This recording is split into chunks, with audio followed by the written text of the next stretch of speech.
I'm joined by Stacy Kelly from the Community Foundation. Thanks for coming in today. Thank you. It's wonderful to be here. Always good to see you. So the Community Foundation, for those who don't know, what's the difference between the Community Foundation and the United Way? Well, the biggest difference is that the Community Foundation is home to funds that families and individuals and organizations have established that are set up to help fund their charitable interests in the community. And so we hold these funds, we invest funds, we help them grow so that over many, many, many years we can grant out to charities in the city and the region. But the difference would be that you don't necessarily fund something on an ongoing basis. It's all done with grants, or are there projects that are funded on an ongoing basis? It's usually annual grants. Yeah. So, whereas the United Way will fund a certain agency. Right. Every year. But you could, for example, as an individual say, oh, I'm going to set up a fund in my name or me and my husband's name or my wife's name, and we want to really fund the Humane Society, for example, right? So they could do that annually through their fund. Some people want to set up a fund that's more general, like the arts in general, not married specifically. And others are ones that are like, you know what, we trust the foundation to do its granting programs that we run by ourselves. We have a community fund that people can donate to, and then we make the selection using our selection committee. So that's, lots of different ways to get involved and support your community through us. Right. Come to think of it, it's actually the way I set it up, just thinking back when in my will, I'm leaving, money to the Community Foundation, but I've outlined various charities that get a certain percentage of what I give you. And that's something else. I had the choice of distribute it all at once, distribute it over a period of time, or into perpetuity. So tell me what that's all about. How does that change? How does that differ? Yeah, thank you for asking, and of course, thank you for your support. I think what's wonderful is we really see ourselves as a conduit for individuals and families who want to really realize their legacy and philanthropic objectives. And so when you come work with us, we really want to tailor it to what your interests are and also how you might like to deliver that funding, as you were saying. So is it a one-time, here's a bequest, for example, through my will? Is that a one-time thing that you'd like to then give to a charity or a number of charities, or do you want to set up a fund that we would only use realize interest every year as opposed to never touching the capital, right? So that it funds out really forever. So it's like forever fund. So really, we give you a menu of options for you to choose from in terms of how do you want to realize and what matters to you and the impact you'd like to make in the region. Yeah. Well, I decided that I wanted it to go into perpetuity, so 50 years after I'm dead, places like Martha's Table will say, who the heck is Donna Chambers and why does she keep sending us money? I just get a kick out of that. I think it's lovely. I mean, and it really is, for us, we're deeply honored to have these conversations.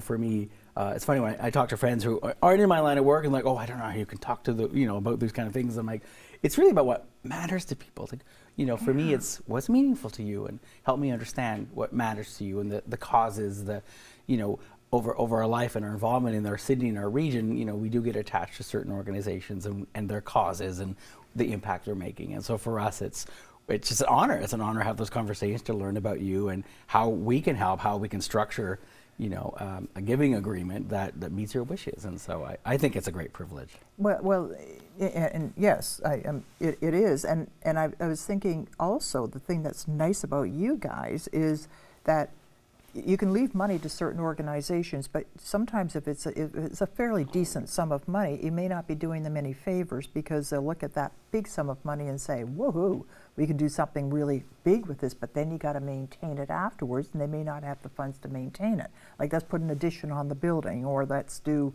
something like that, but then they can't afford to maintain it. So you may not have done them any favors doing that. And the other thing is you guys can pivot. So if I said, something like, okay, we'll use Martha's Table as an example. Let's say Martha's Table closes its doors. Well, a similar program then will get the funds. Is that the way it works? Exactly. That's what I liked about it. Yeah, so our responsibility is to what is what we call sort of the letter and spirit of that original agreement, right? So at such time, if that was to happen, or there was an amalgamation, which has happened in the city, we've seen some amalgamations. We understand that, okay, we go back to the original agreement. What were the wishes of the donor? We do everything that we can do to make sure we're matching it as closely as possible. Yeah. So that's where most of your money comes from then. I think so. There's certainly a very generous amount, percentage that comes from gifts through wills. A lot of planned giving, estate planning, as it's sometimes called.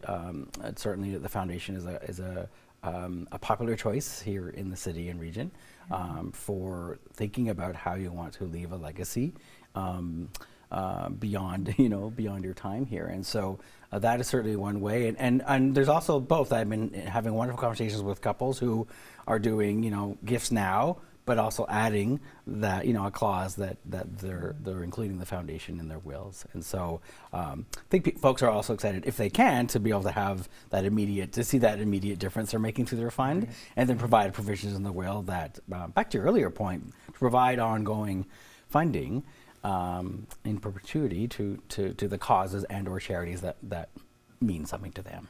So if somebody out there said, the homelessness issue is really bothering me, and I've got a couple of extra bucks socked away, they could put it in your hands. How would you handle that? Well, we certainly get applications. So we have 2 rounds every year, in March and in October, of applications to our community grants. And that's a program that is funded by about 80 of the funds that people have established with us. And that allows us to understand, again, in this particular case, if it was a fund that was really wanting to address homelessness, we would then, when we get those applications, assuming an application is approved by our selection committee, I then know, right, when it comes to the granting, that money to support that particular project is coming from that fund. Okay. Yeah, so we're matching the fund interest, the fund allocation that the donor asks us to do against the project. Now, how do I know? I leave you some money in my will. I mean, I'll be gone, I won't care, but how do I know that my money is safe with you guys? Like what are the checks and balances that you use? Yeah, thank you for asking. So we were established in 1995. We have a very robust and extraordinary investment committee. We are doing all of our holdings through CIBC Wood Gundy, and so we have nice and checks and balances there in terms of very strong and very prudent investments, because again, we're the stewards of these funds. And then the other part too is certainly fund holders who establish a bequest with us can name a successor so that we have someone that we can contact and provide regular updates to. So that can be a helpful thing as well. And then, we have through our board, various committees that are always, we take the recommendations to board and board committees. And so there's like all those checks and balances built in so that we're meeting the wishes of our donors. And you're coming up to 30 years of being in business. That's decent. Very exciting. Yes, I hope I have an opportunity to come back when we're talking more about that wonderful anniversary. But certainly, I think what's really special about this is a foundation created and funded by Kingstonians and people in the greater Kingston area, and it's really about supporting and making better our city and region. Absolutely, for everybody. Yes. Absolutely. Right. So if somebody wants to know more about the Community Foundation, how they can donate to it, how they can find out more about it. I know you have a publication, Ripples, which is excellent. It's good. Where else can they get information? Well, certainly we love having conversations, and so people can please contact us and reach out to me directly with our phone number, which I assume is 613-546-9696, and of course sometimes people will dig through our website first at CFKA.org.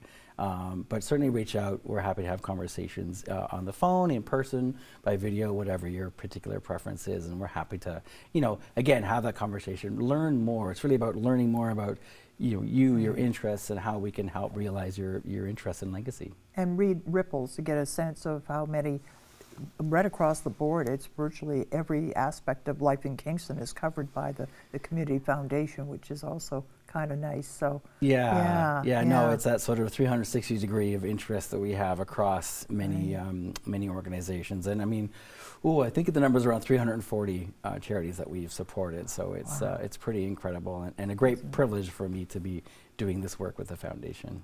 It's great to see you again. Thank you for having me. Thanks so much for coming in.